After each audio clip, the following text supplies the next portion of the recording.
Hariam children, last class I have explained about Goto statements in QBasic. Today I am going to explain the important parts of Goto statements. These are number 1 counters and number 2 accumulators. So first of all we will discuss about counters.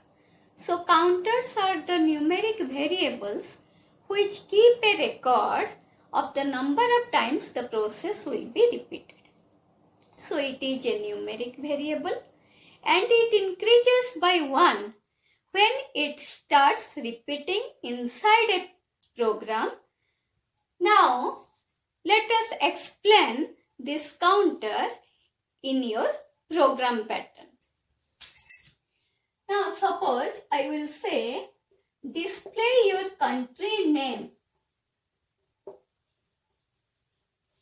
Display your country name 10 times. So in this case we are going to use the counter. So before that let me explain through flowchart. So what we will do, start, let counter equals to 1. So what I will do, I will display my country name by using print statement. So print India. After that I will increase my counter value. C equals to C plus 1. Then each C is less than equals to 10. If my condition will be yes, that means I have to repeat this process. So I have to go there. If it is no, then what I will do? I have to stop the process. So this completes. So here C equals to 1. This is the counter and we are increasing the counter in every execution. Now the same program I will do in programming pattern. So let C equals to 1, 20, print India. In 30, let C equals to C plus 1. 40, if C is less than equals to 10, then go to 20. That means this is my condition. If counter is less than equals to 10, that means number of times the process will be repeated 10 times. So after 10 times it will come to the end part. So this is our program. Now next program, suppose we have to display 10 even numbers. Next program, display 10 even numbers from 4. So starting from 4, we have to display 10 even numbers. We don't know up to which number we will reach, but we will start from 4. So my counter will start from 1. It will go up to 10 even numbers. So what we will do here, let counter equals to 1. So what is the number first? Which one is the number? Let A equals to 4. This is the starting number. In 30, what I will do? I will print A. So first even number already printed. Now in 40, what I will do? I will increase the counter value. Let C equals to C plus 1. Now I will increase the even, means I am going to print the even numbers. So I will increase the even numbers also. So 2 steps ahead. So let A equals to a plus 2. 60. If c is less than equals to 10, that means how many even numbers we are going to print? We are going to print the 10 even numbers. So now, if c is less than 10, that means c is the counter part which is counting how many even numbers we have to print. If c is less than equals to 10, then it will go to 30. Go to 30. That means this line number it will go. Now, in 70, we will end the program. So, this is all about your counter. Now, second thing we will discuss, that is your accumulator. So, accumulator is also a numeric variable. Suppose you are in a situation where you have to count the numbers as well as you have to store the data values inside the memory. So, in that case, what you have to do? You have to accumulate the data values and you have to use one another variable. So, that variable is known as accumulator. So, accumulator is a numeric variable and every time it will go on changing, and whenever we will use this accumulator in a program, we should initialize, because without initialization it will give us the garbage value. Let us see the use of accumulator in a program.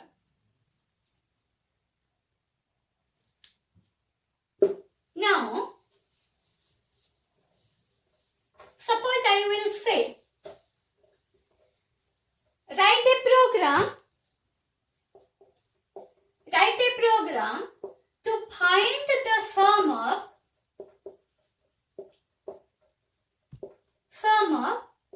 first 10 natural numbers.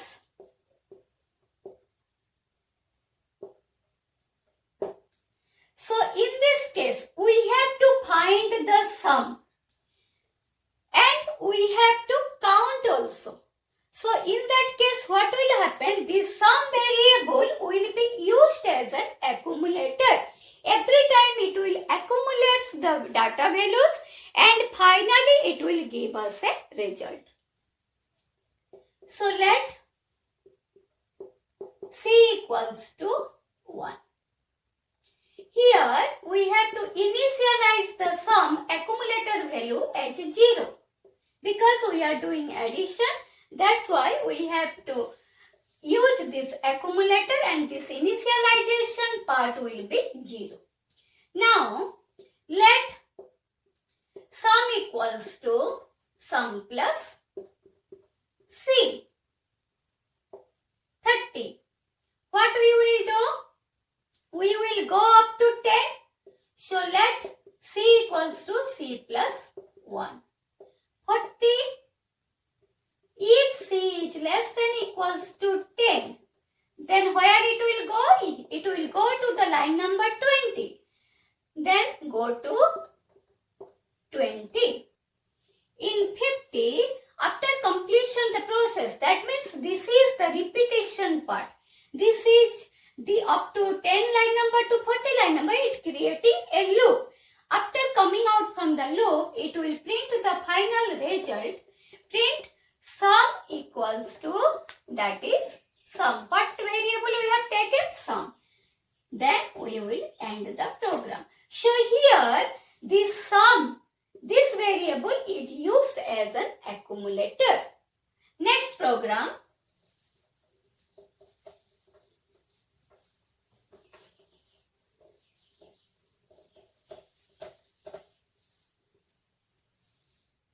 Suppose you have to enter a number and you have to check whether it is a prime or not. So you know, prime numbers means the numbers having two factors, 1 and itself. In this case, we have to find out the number of factors. If total number of factors equals to 2, then only we can say that number is a prime number. So let us do this program. So in this case, what we have to check a number whether it is a prime number or not. So what we will do, input, enter a number that is n. In second step, what we will do, initially, here we have to count the number of factors. That means initially the count will be 0. So let count equals to 0. In 30 line number, what we will do, here in case of prime number, what we will do, we have to check the number of factors. That means we have to divide and keep the remainder in a variable. So for that, we have to use mod function. You know, mod function in QBasic, it always gives the remainder value. So let C will start from 1. Now, let remainder equals to n mod C. Because this C value will start from 1, it will go up to n. And every C value will be checked with the n value. Now, if r equals to 0, then what will happen? My counter value will be increased.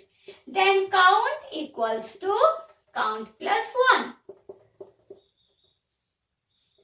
Now in 60, what we will do? So this process will continue. Let C equals to C plus 1. Now in 70, what will this C value will go up to what value? This will go up to n value. So if C is less than equals to n, then go to where it will go? It will go to the line number 40. It will go to line number 40. Now in 80, so this process continued. Now after finished, after completion of my loop, I will check whether I am getting 2 factors or not. So where we are storing the factors? We are storing the factors in count variable.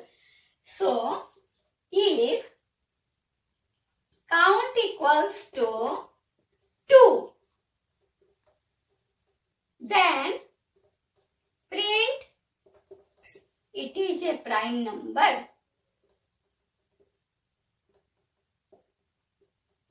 Else print it is not a prime number.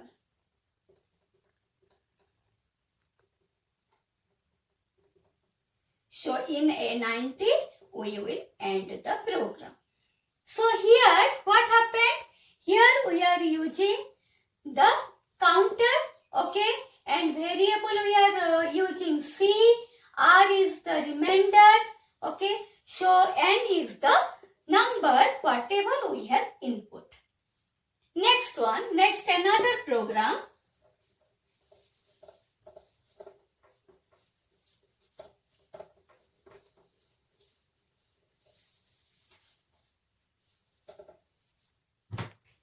Suppose you have to find the input a number and find the factorial. Find the factorial of that number. So factorial means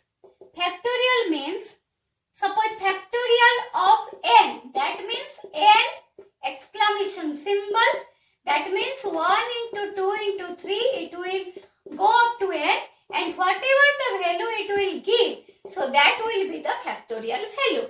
So this program we will do now.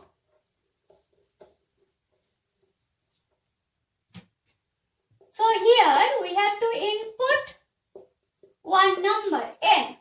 Now in case of factorial we have to multiply. That's why we have to take the initialization as 1, because 1 is the multiplicative inverse. Now fact equals to 1. Now in 30, what we will do? Let C will start from 1 because it will also go from 1 to n. Now in 40, what we will do? Fact equals to fact into C. Now 50, let C equals to C plus 1. This C will go up to n. If C is less than equals to n, then go to 40. So after completion of the process, it will print the factorial. So print factorial equals to, that is fact. Because we have taken the variable name as fact, 80 and. So here what happened? Here we have used the accumulator because this factorial value every time it is going on changing. So this is your accumulator. So hope you understood the use of counters and accumulators properly. Okay, thank you children.